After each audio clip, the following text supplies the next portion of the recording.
Hello and welcome to episode 3 of The Art of Coaster. Today we're going to be talking about why theming is really important to theme parks with Theme Park Jake. 3, 2, 1, go! Go! Go! Submission is experiencing a delay that cannot be resolved at present. We'd like to apologise for any inconvenience this may cause, but for now we're trying to beat back the weather.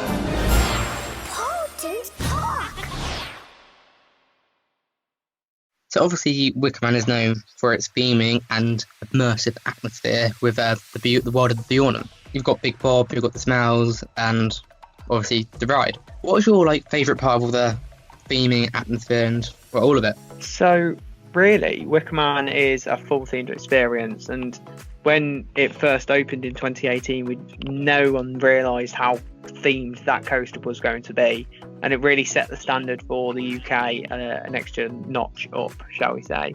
When riding the ride, the first thing is prominent and possibly the most iconic thing about the ride, and that is Big Bob and it bursting into flames on its shoulders, and the smoke effects and everything, the mist, it makes it a full package. And I think really it's that thing that makes that coaster, but also the other little bits such as the pre-show, which is really highly themed, and stuff such as the smells around the area and the whole immersiveness of that queue line really impacts you on the ride and get to experience it as a whole. So really, I'd most likely go for the Big Bob statue. I think what's a shame, because about the fire coming out of it, towards the end of last year, it wasn't happening as much. The fire wasn't on, apart from Scarefest, obviously.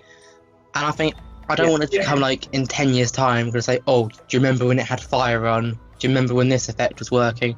A bit like how the Loggers Leap started to decay and then we just got rid of it. It's getting that balance, isn't it, between what is amazing and what is stable for the park to continue running it.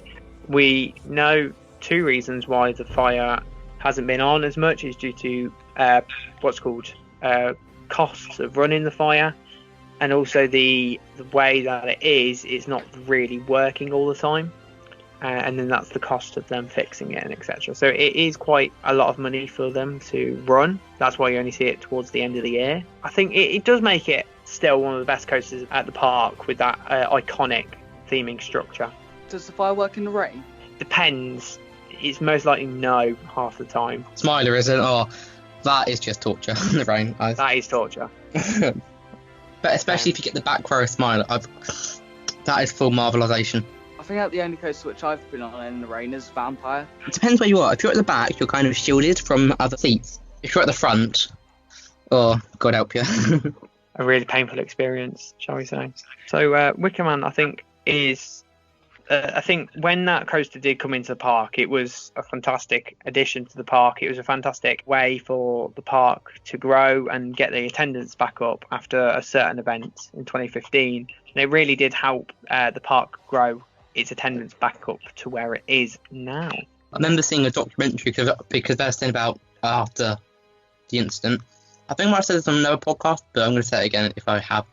They said, wooden fire, what could go wrong? But around where the actual fire is, I think it's metal. So yeah, unless it's a massive gust of wind, or they got someone to blow.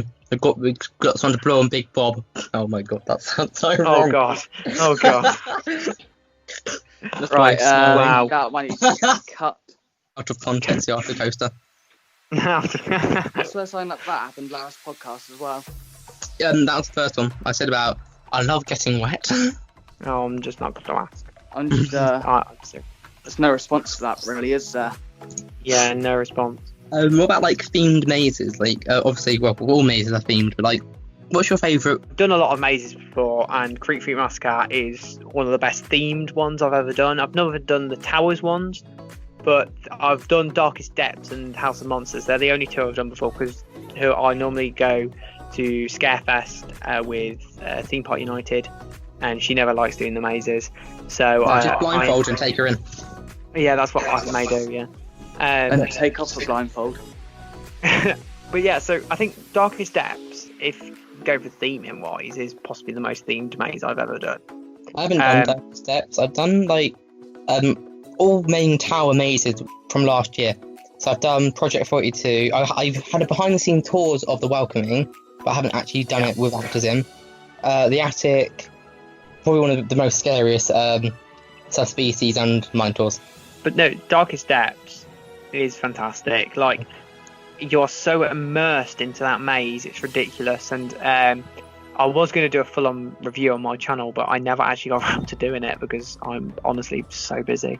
That maze has exceeded my expectations. I thought it was just going to be a plain old kids scare maze, but no, it was something new. But Creek Freak Massacre is just the scares in that, and the theming in Creek Freak Massacre is good, but it's not up to the standard like Darkest Depths. I sort of got a private tour of Creek Freak Massacre. I say private, but basically I was with a group and they was lagging behind, dawdling, sorry. And then it's just me and my mum by ourselves. It's like, the Smiler is outside. It's okay, but if you think about it, theming wise, it's only got this big spider thing. If you're not counting the queue. They got some projections as well. Apart from that, it's just the spider. I think they could have done more with the station. What is your favourite themed ride? Phantasialand. That ride It's looks beautiful. really good. We want to go on Hagrid's magical creature boat ride. Hagrid's Magical Creatures Motorbike Adventure. When I last went to Florida, Dueling Dragons was still there. It's been a while since I've been, so it's going to be weird if I go back and see it. Theming was part of the reason why Wixie Park isn't doing well. Yeah. Because they haven't got any themed areas. They've just got it's like a bit of a fair. But coaster there. I really do think that the Sea Life Centres could really be made into some sort of theme parks. Maybe just like SeaWorld, but obviously with smaller rides. A bit like Chesnington, where everything's more or less based off animals. Yeah. Apparently, if Batman wasn't built, Nemesis wouldn't have happened. I've heard that the Batman roller coaster was used in some of the early advertisements for Nemesis. Could it? Yes, it was. Oh, the thing is, experiences like that were a lot better than what they are nowadays. A build up for a coaster would not be like that now. I think the closest we're going to get to it recently is the promotion up to Wickerman. Wickerman was possibly the most hyped coaster in the world at that point. I knew about Wickerman before Icon. The reason being because I've got it on house. Yeah. Although Icon was revealed really early on. Yeah.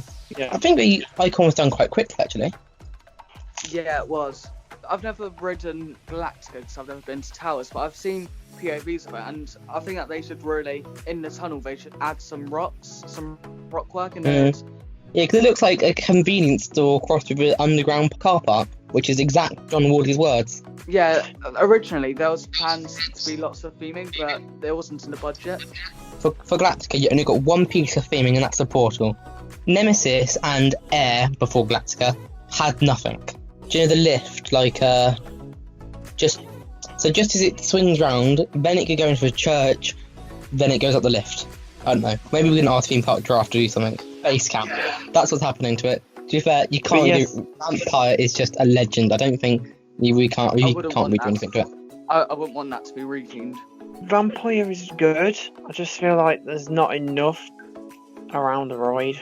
They've refurbished it for the 30th anniversary. I think one year they added on the lift hill they added some I don't know what it is. They've added some things so it looked like it was windows, and they added the statue. I quite like what they've done with the queue line now, where they've added in the plum slates. Oh yeah, I like those. It's nice to see they care about the queue lines as well, because I've gone through some queue lines. It's just oh, this is there, but the station's okay. But it's nice to see that they care about the queue, and they care about the station. Because obviously Wickerman is really good with that, because the ride actually goes around the thing. Well, I think the queue for Wickerman goes very quick. Yeah, well, they're getting them out quite quickly. They're doing it as quick as they can, and obviously when it reopens, it's going to be a bit of a slower operation. But then again, there's going to be less people in the park, so yeah, fingers crossed. Thank you for listening to today's podcast. Theme Park Jake stuff will be linked down below in the description. Thanks. Bye, guys.